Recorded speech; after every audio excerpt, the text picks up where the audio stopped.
कहने लगे आप ही का है। हाँ हाँ हाँ मेरा ही है। और घर परिवार में सब कुशलता है, एक दूसरे की खैर खबर ले रहे हैं, कुशल क्षेम पूछ करके उधर से पूतना श्रृंगार करके यशोदा मैया नंद बाबा के भवनों में पहुंचती है। उस सुंदर स्त्री का भेष देखकर कोई उसे पहचान नहीं पाया।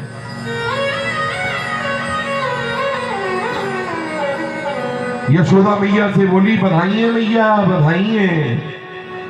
यशोदा मैया नहीं पहचानी कि कौन है। इतनी भीड़ थी, सुबह से शाम तक बधाई देने वालों का तांता लगा हुआ था। मैया का मैं हूं तुम्हारे लाल की नजर उतार दो, लाओ महुए थोड़ी देर अपनी गोद में दे दो। सहज स्वभाव से गोद में खिलाने लगी।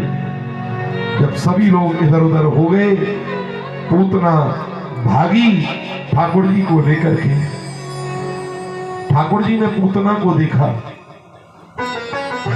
और नेत्र बंद कर दिए। क्योंकि ये नेत्र बंद, इस पर हजारों टिप्पणियां हैं। और टिप्पणियां क्या है? भाव है। भगवान कह रहे हैं कि ये तो मुझे मारने के लिए जहर लगा के आई है। और इसके मन में भाव है कि मैं कन्हैया को दूध भी पिलाऊं, तो ये मुझे दूध पिलाएगी या जहर, इसलिए नेत्र बंद कर दिए। दूसरा भाव आया कि मैं तो दूध पीता हूं, जहर पीने का काम तो भोले बाबा का है। तो दूसरे संत लिखते हैं कि भोलेनाथ का ध्यान कर रहे थे द्वारकाधीश कि ठाकुर जी आ जाओ, दोबारा फिर पधारना है आपको। तो कोई संत कहते हैं नहीं, पूतना अविद्या है, अज्ञान है, ठाकुर जी ज्ञान के सागर हैं।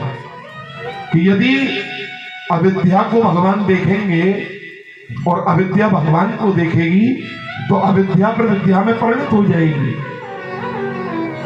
अनेकों भाव संतों ने व्यक्त किए।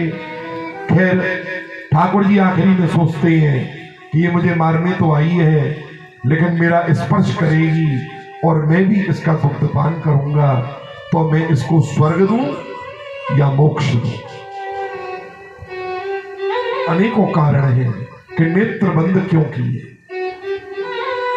थी कौन ये राजा बलि की पुत्री थी रत्नावली। जब वामन भगवान छोटे से थे तो उसके मन में भाव आया, काश मेरे भी ऐसा बच्चा होता कोई, तो मैं उसको अपना दूध पिलाती। उसके कोई बालक नहीं था, बांझ थी वो। ठाकुर जी ने कहा तथास्तु, वामन भगवान के रूप में आशीर्वाद दे दिया। अब जो भगवान विराट बने, जो ही बोली अरे राम ऐसो लंबो छोड़ो लाला, ऐसो मेरे है जाए तो मैं तो वहां जहर पिवाओ। भगवान बोले तथास्तु, कि दूध भी पिला रही है और जहर भी। ठाकुर जी ने पूतना को स्पर्श किया, फिर तो पूतना के संग खेले। फिर पूतना ने अपना श्रृंगार उतार दिया, राक्षसी भेष धारण करके विशाल बन गई।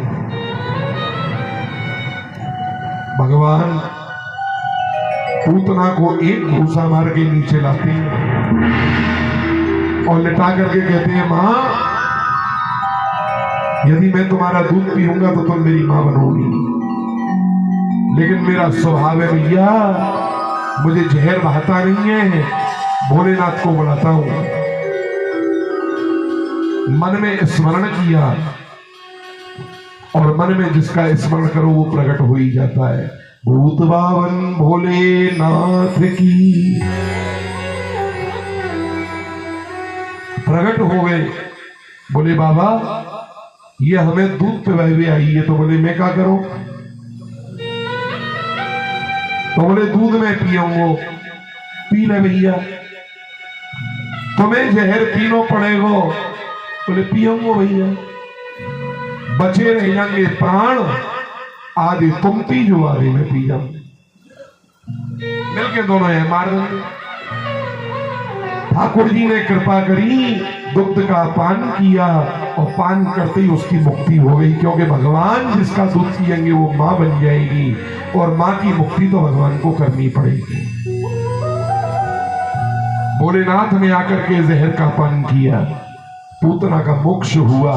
जब पूतना गिरती है तो कहते हैं कि 3 कोस 4 कोस तक के, और गर्ग संहिता में 6 कोस का वर्णन है, यानी 18 किलोमीटर तक के पेड़ पौधे टूट गए। इतना विशाल इसका शरीर था कि 18 किलोमीटर तक के पेड़ पौधे उखड़ गए।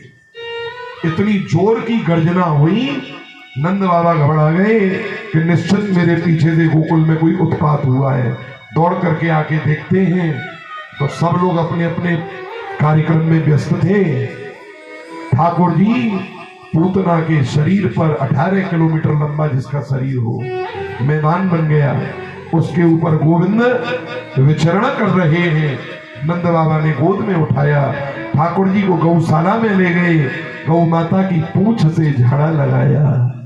नजर लग जाती है तो गाय की पूंछ काम आती है, नजर लग जाती है तो गऊ की चरण रज काम आती है, नजर लग जाती है तो गैया का आशीर्वाद काम आता है, शरीर बिगड़ जाता है तो गाय का दूध काम आता है, कैंसर की बीमारी हो जाती है तो गऊ का मूत्र भी काम आता है। और लोग इससे मेडिसिन बना रहे हैं, दे रहे हैं, कर रहे हैं, फिर भी हम गौ माता के प्रति उदार नहीं हो रहे हैं।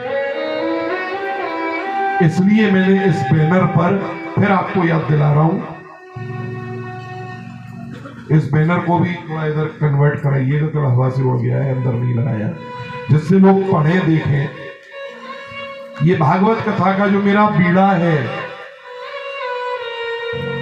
वो इसी बात को लेकर संकल्प है मेरा कि मैं आप लोगों को, स्वयं को, सब माता बहनों भाई बंधुओं को ये संदेश देता रहूंगा कि जिस पशु से हम जिसे मां कहकर संबोधित करते हैं, उन जीव जंतुओं के प्रति उदार होना बहुत आवश्यक है।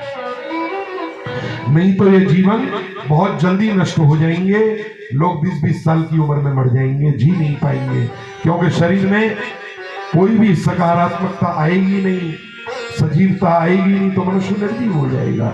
तो गायों की रक्षा करो, बछड़ों की रक्षा करो, अपने आसपास कहीं भी जहां आप देखो कि पानी पीने की व्यवस्था नहीं है तो वहां पानी के छोटे छोटे बर्तन लगवाओ, बनवा करके रखवाओ, बने बनाई मिलते हैं, खरीद के रखवाओ। अकेले नहीं कर सकते हो, 4-6 लोग मिलकर के करो, 10 लोग मिलके करो। किसी पानी वाले को बोल दो कि भैया इसमें पानी हर दिन डाल दो। अगर भगवान ने आपको दिया है तो 10 रुपए की बोतल के हिसाब से आप 1 महीने में 300 रुपए का जलदान करोगे। क्या 10 रुपए रोज भी हम किसी अच्छे काम में नहीं खर्च कर सकते? प्रगट 4 पद धर्म के, धर्म के 4 पैर हैं। प्रगट 4 पद धर्म के, कल में 1 प्रधान। सत्य खत्म हो गया, दया खत्म हो गई, पवित्रता खत्म हो गई, चौथा चरण बचा दान। प्रगट 4 पद धर्म के, कल में 1 प्रधान। येन केन विद दीने, दान करे कल्याण। रामचरितमानस का दोहा है उत्तराखंड में। धर्म 4 पैरों पर खड़ा था, सत्य समाप्त, दया समाप्त, पवित्रता खत्म हो गई, बचा रह गया दान। चुपचाप जाओ, रोटी खिला दो। लोग कहते हैं झूठ बोलने से पाप लगता है। 4-5 जगह झूठ बोलो, पुण्य मिलेगा। प्रथम, किसी के घर में कोई एक व्यक्ति दानी हो और दूसरा ना हो। जैसे मान लो बोलो जय राधे जय राधे